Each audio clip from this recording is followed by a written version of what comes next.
Orlando Taylor was born in St. Leo, MO, where he spent 11 years volunteering for St. Paul Saturday's Manhood and Leadership Development Program, helping African American males navigate life and go on to college. He currently lives in Merced, CA, where he continues to write and work on intellectual property for film, TV, and comic books. In My Scars and My Birthmarks, Orlando explored the issue one might face in life and those common to the African Americans community. These are the love, relationship, and the fight to have a life of meaning in a country that wants to erase you. A write in the hope of informing his readers about the Black experience and that there is life beyond the trauma. Much like James Baldwin and Richard Wright, he examines how these experiences collide. He has also been featured in several anthologies of poetry. And on today's episode of Auto Interview, it's a pleasure to have Orlando Taylor on the show. How are you doing, Taylor? I'm good to be here. Thank you for having me. I appreciate it. Yeah, it's a pleasure to have you featured on the show. Yes, good to be here. Yeah. Taylor, reading through your book, My Scars and My Birthmark, was absolutely amazing to me. It's very Thank you. pulling. Thank you. Yeah, it's very Thank you. pulling. I love it. It is didactic, it is emotional, and it Mhm. addresses the issue affecting humanity today.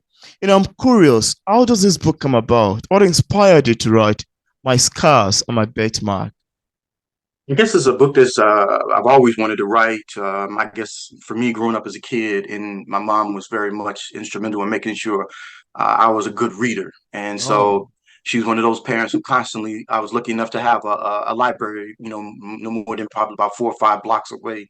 So I would walk to the library on a regular basis and read books, and I think that reading also turned into a love of words and a love of writing. I can remember as a kid growing up, my older sister bought us a Random House unabridged dictionary, and it was this oh, huge dictionary. I mean, I'd never seen it as a kid. I'd never seen a dictionary so big in my life, and it oh, was like one of those things.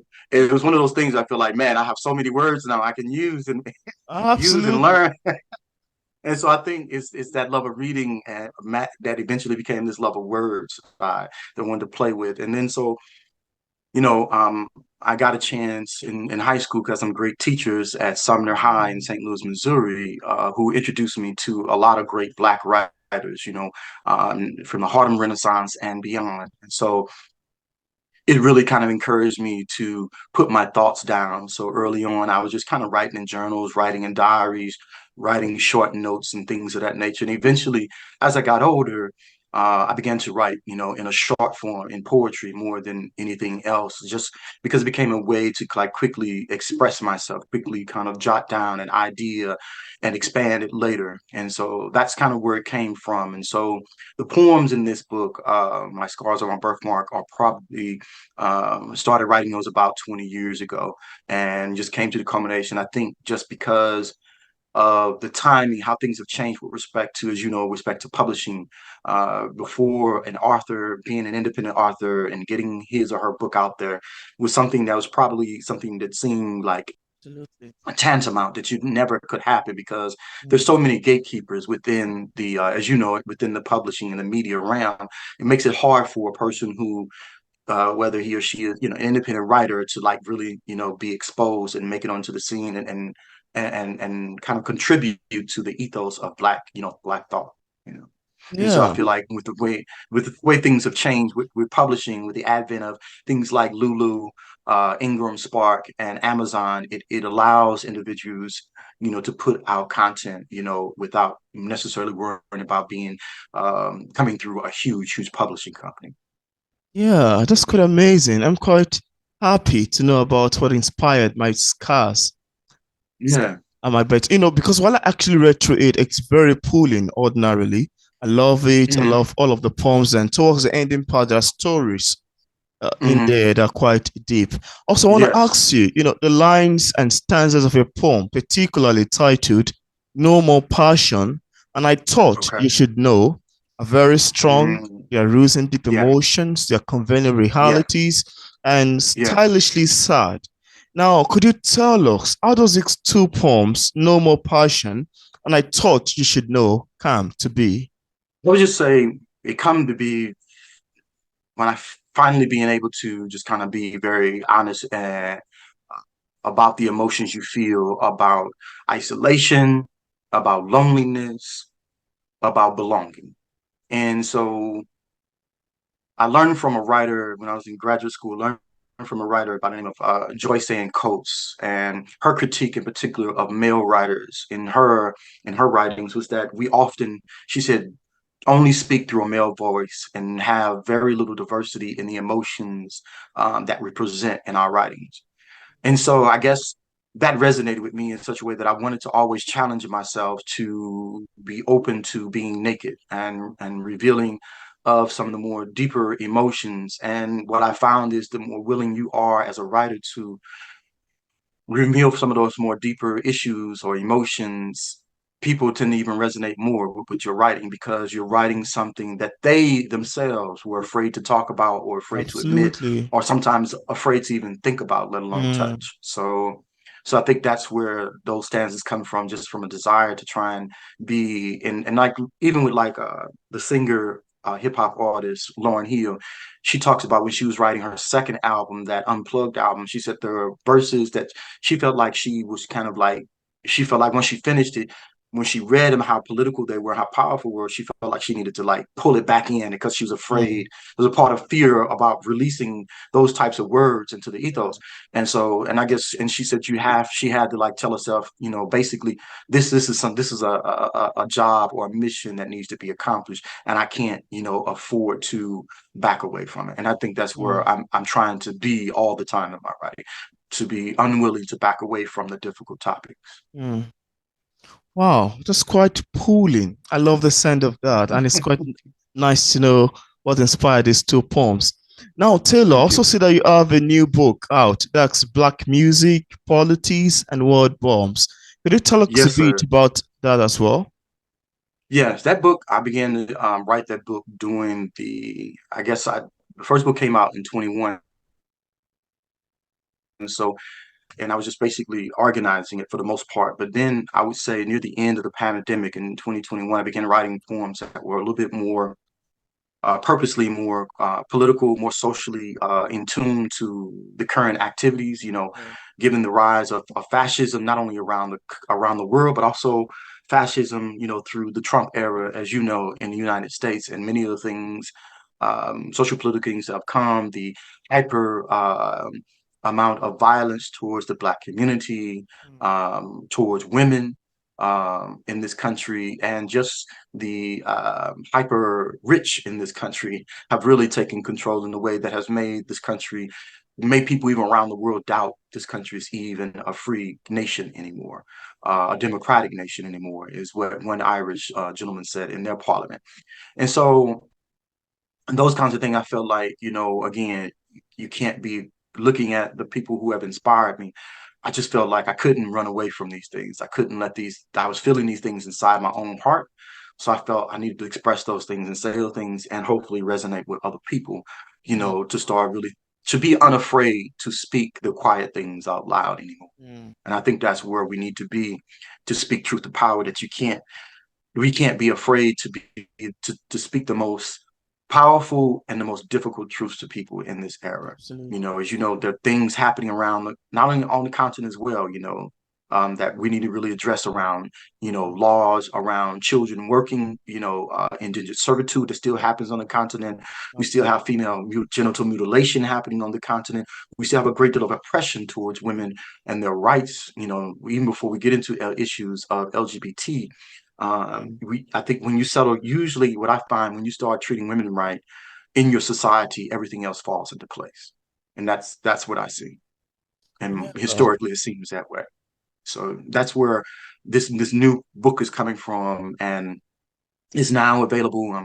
Wanted it to be available. The ebook will be available on Juneteenth. So I'm just trying to have Oh, this kind of like powerful narrative come at a very powerful moment, you know, wow. in the year.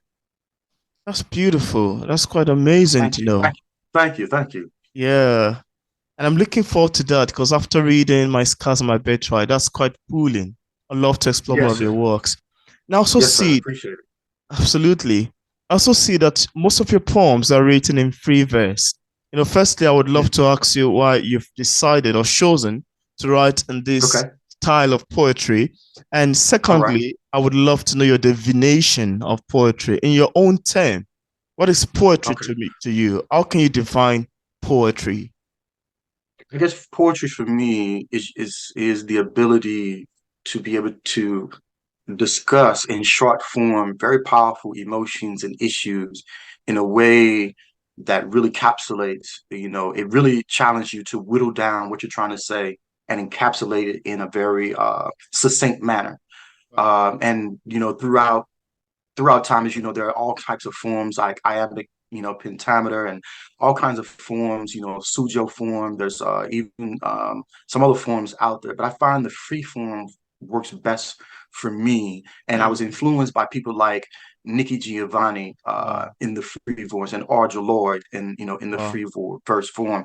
People who I just felt like who, and I think what it was for me is sometimes I feel like, particularly for Black writers, we've been influenced so much by the structures of the European world. Mm, And I feel like for me, that's also one of the reasons why I do it, to break away from the typical structures of European writing and the way you were taught to write, absolutely. all your life. And to be Mm, able, as Malcolm X said, to Malcolm X used to always say sometimes it's good to throw away your vocabulary, to get to the nitty-gritty of absolutely. things.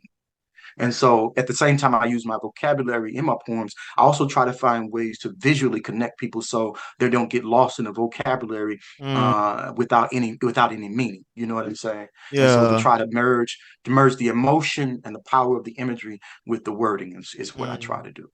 Wow, that's a great one. That's so thoughtful of Yeah. you.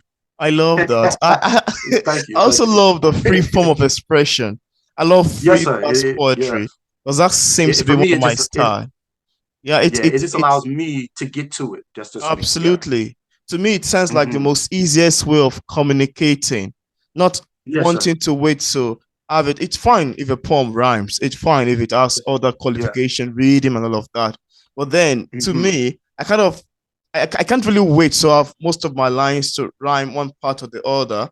I love Yeah, yeah. communicating it in a free verse manner as Yeah. it comes And to I my wonder, tongue. like, and I think about when I also think about people like Gil Scott Heron, and even though he had a great deal of rhythm, in his verses Yeah. are very free form. His verses are very like, I want not necessarily all over the place, but they're very all encompassing Mm, because he uses language. I believe because he uses language that allows so many people to be ingratiated into the work that he's doing. You know what I'm saying? yeah. It doesn't feel like his vocabulary is like putting up a wall and only certain people can get through. And I guess that's where I wanted to come from, to not have a wall and always to have the work available to people that it gets through to them.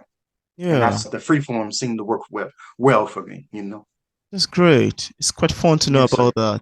Now, Taylor, Yeah. some of your writing touch on the themes of racism, slavery, Hmm. Hmm. discrimination, human rights, and the Black people experience, as evident in some of your works titled Woman, Haven't Hmm.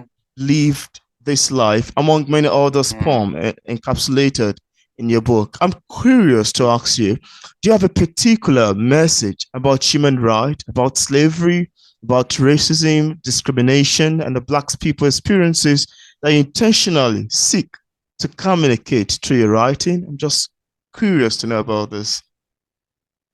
I think the first thing is that I think Black people, particularly people of African descent in the diaspora, due Mm, to the African slave trade in particular, and this is not to discount the experiences of my all my brothers and sisters who billions are on the continent, but I'm just I think because that is what I know mostly in mm, a direct manner. What I know about the continent, I had to read about or hear from other people.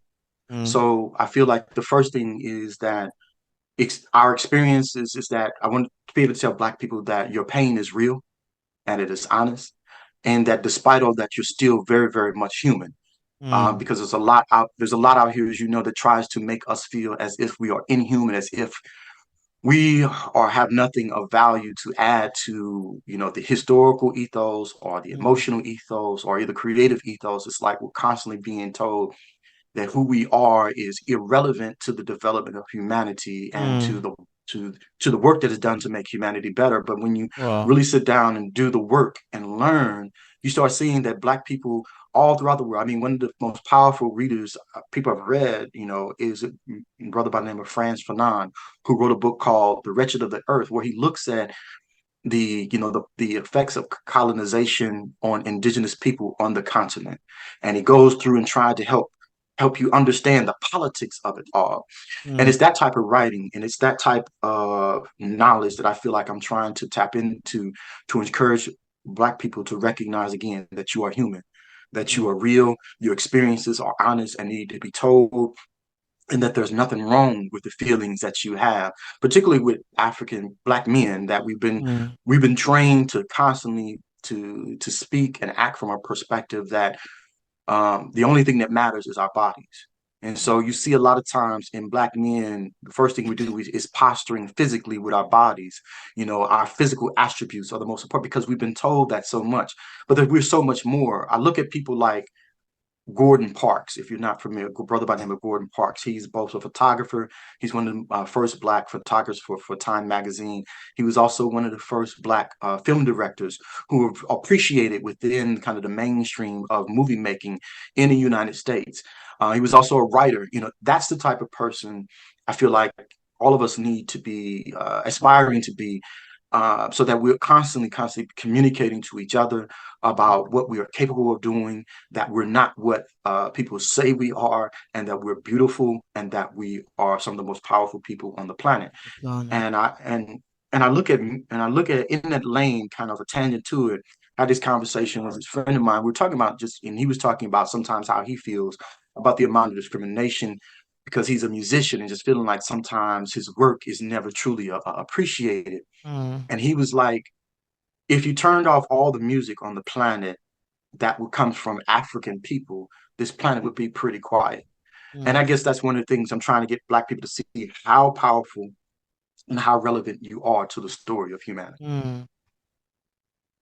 Wow, that's a deep one there. Yes, sir. Yes, sir.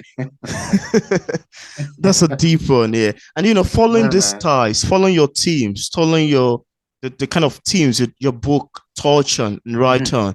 I'm Hmm. curious to know Hmm. if you've experienced any sort of criticism so far, and how do you react to them if you've ever had any negative criticism of your books? You say as a writer, you can always get critique. They're gonna people. Some people give critique and they just say it's garbage, it's trash, and that's fine. But there are other people who will come to you and say, "Well, when I read this, I felt this, or when I read this, I expected this, or when I read this, I wasn't sure what you meant."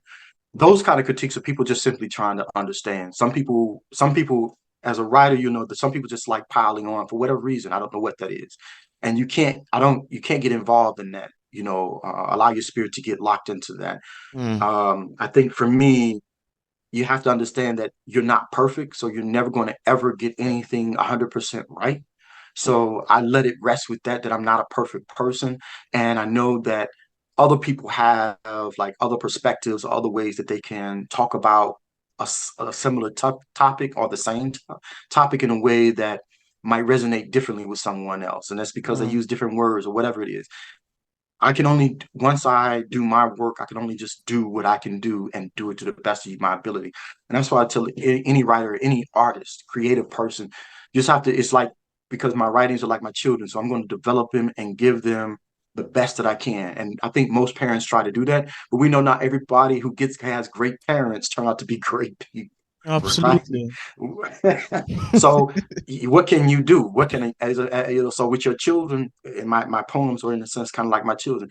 I've nurtured them, I've given them everything I can give them, and I released them. And those who it resonate with, it resonate. Those who don't, it don't. But I can't fall Mm, apart because it doesn't resonate with one person. yeah, that's great. I really love the sound of Mhm. that. Now, I also want to Thank ask you. you, Taylor, apart from my scars and my birthmarks and black music, polities, and word bombs, do you have any other works you've authored or currently working on? And also, would you love to recite any poem? Well, one of the things we're working on, I'm outside of the work I'm doing in poetry. I'm working with my partner. We have a company called Kuumba Concepts, which is a media company where we're trying to have multiple layers, where we're trying to do both film, Oh, television, and print. And print, we're trying to first focus on comic books because one of the reasons why we wanted to delve into comics was because comics books has been such a free form and such a quick form of reading. And as you know, many people throughout their lives, or people who are old as I am or older, who have been reading comics books like I have since I was 7, 8 years of age. Oh, And really, comics books were kind of like part of the kind of like daily or weekly reading, supply that I had. So it's part of, I look at comic books for me as part of my whole reading experience. And so I tell people that, if it's getting children to read, don't be afraid of comic books. Just find the comic books that resonate with you or with, the children. And I feel like because Black folks have been so left out of comic books, just now we've had, of course, movies like Wakanda Forever and Black Panther that really yeah, highlight this intersection of our kind of like power and our magic along with yeah. this kind of superhero narrative that no Mm, one never really wanted to highlight before. And I feel like there's still a lot of stories that can be told that are not just simply derivative of, say, for instance, the top three comic book companies in the United States. But yeah, I'm looking to, what we want to do is make content that is relevant to the experience of Black people, whether it's on the continent or out throughout the diaspora. So we want yeah. to try and write stories that look at the culture of, say, for instance, if we were having a superhero, instead of being a superhero, if it was a speedster, maybe the speedster would be somebody from Kenya, from the Maasai people, since we always talk about how powerfully they run and they jump. That would make more sense to me. And so now you have a different kind of narrative than the typical narrative for speedsters that you Mm, heard in the past. And so I want to bring those kinds of stories, bring stories around the folklore of, things from Senegal, things from the Congo, from South Africa, from Tanzania. Those stories need to be told, they need to be amplified, and they need to be absolutely. glorified because so much of us, as you know, we're finding out that some of our history and our stories have literally been erased. So Mm, when you look at America, like I look at myself as a child of Anansi because, as you know, as a writer too, Anansi is kind of like the embodiment of writing and telling stories all throughout the continent of Africa. Anansi exists outside of all kind of like spiritual pantheons. So mm, yeah, people in Egypt know Anansi just as well as people in Nigeria know who know Anansi down in Kenya. I've heard people talk about the same kind of character, Anansi. Well, in the United States, because you white Europeans were afraid of spiders, they had to, the descendants of those turned Anansi into a black rabbit. And so mm. many of those stories of Anansi are told in stories that's called Briar Rabbit. So if you look up Briar Rabbit out of the Southeast in the United States and look at some of those stories were eventually sold to Disney, but they don't own those stories. Those stories are traditional stories from the West African tradition through Anansi. And we had to change those, our people, because um, white people were afraid of spiders. So we changed the spider into a black rabbit and called him Briar Rabbit. And those stories continue. So if you ever get a chance to look up Briar Rabbit and just do a comparison between stories, common stories of Anansi and Yeah, Briar Rabbit, you say, oh my God, it's the same thing. But we've had to do that a lot. And I think it's time for us to stop having to hide our culture, hide our history, and hide our stories and tell them with as much gusto as we do music. yeah. That's amazing. I love the sound of that. That sound Thank you. Thank you. pretty much Yes, sir. amazing. And I'm also curious to know if you experienced any challenges while writing your book. If there is any, could you share with us what challenge it is and how you ultimately overcame it?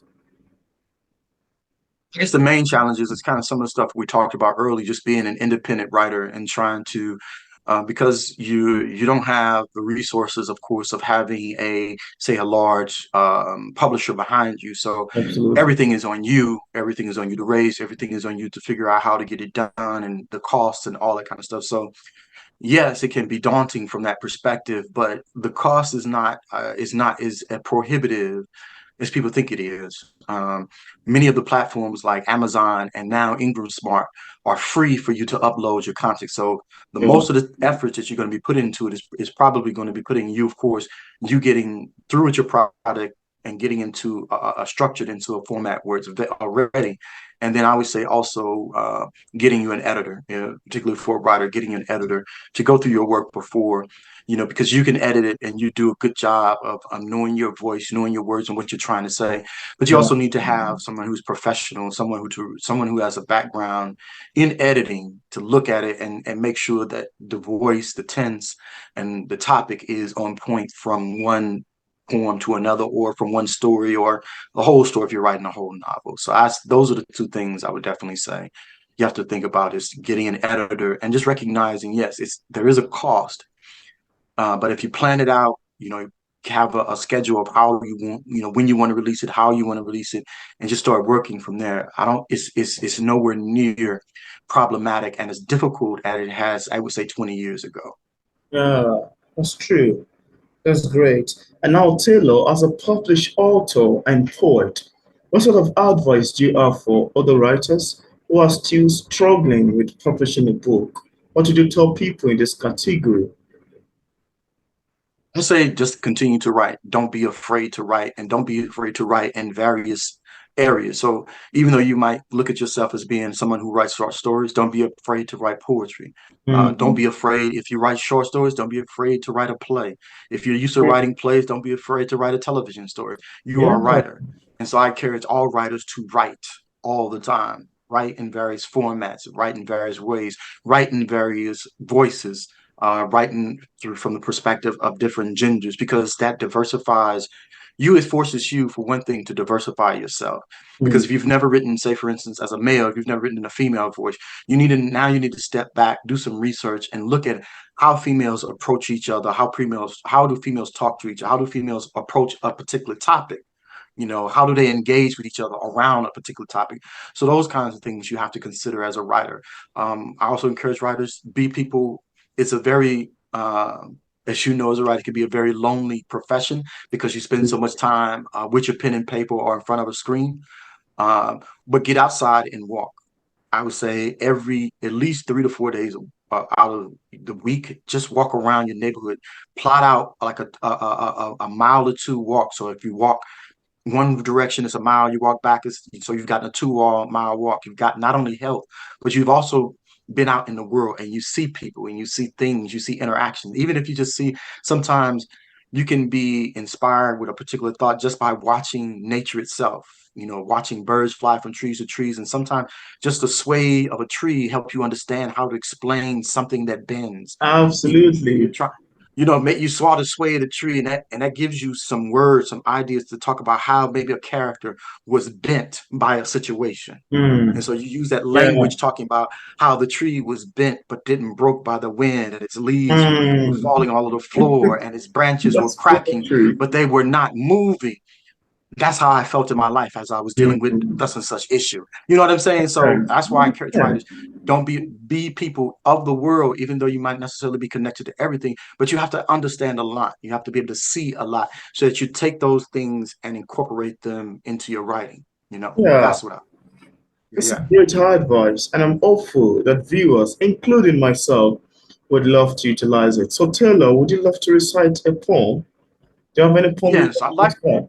yeah, I think I'd like to do this one. I think it's kind of apropos given the climate right now. This is a poem called Queen Teens, and I'm using a little vernacular from our brothers and sisters from the islands, Okay. and I'm discussing in this my issue with how I felt like some peoples in the world did not really take an honest look at the death of Queen Elizabeth and what that mean, and what her family and that monarchy has meant to many people around the world in a very Mm, dark way, particularly people from Africa and from the India.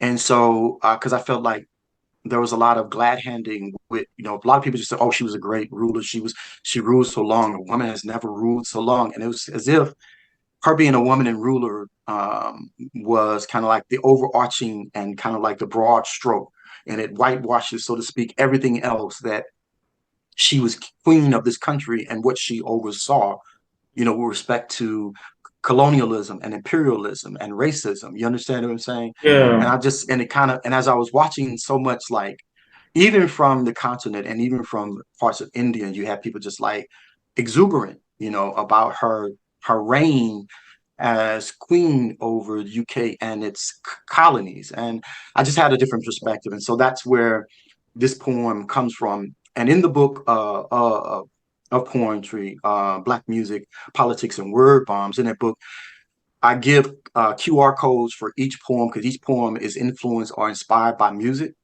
And so that's where the music comes from. And so they can, and I also at the end of the book, I give a QR code to the actual playlist, which is on YouTube Music, so that everyone can have access and kind of get a feel for the emotion and the spirit of what I was trying to do.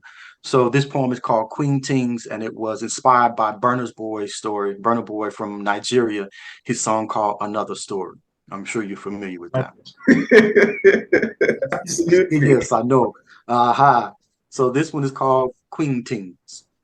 Queen of slavery, queen of blood, queen of all things brutal, blood on your hands, starched monarch standing over the world, indigenous people of Canada replaced with scrubbed clones of themselves. Guyana destabilized and parceled out to the IMF and the World Bank, Caribbean extension of the continent, working millions of Africans into oblivion on sugar cane and plantations for bananas, profits sucked into UK's brazier. Ugandan cotton land grabs sucked the soil dry. Death to 11,000 Mau Mau, a nightmare of the Kikuyu. Displaced in their own homeland, Malawi became an imperial slum, drowned in tea and tobacco leaves. Nyasaland never accepted Rhodesia.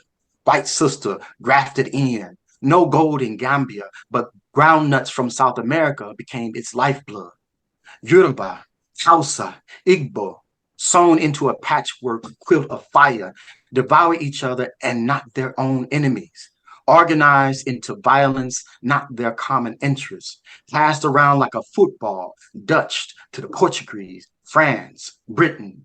The abolition of slavery had Mauritania filled with stolen Indians and Chinese. Australia, just shy of Turtle Island, a planned penal colony.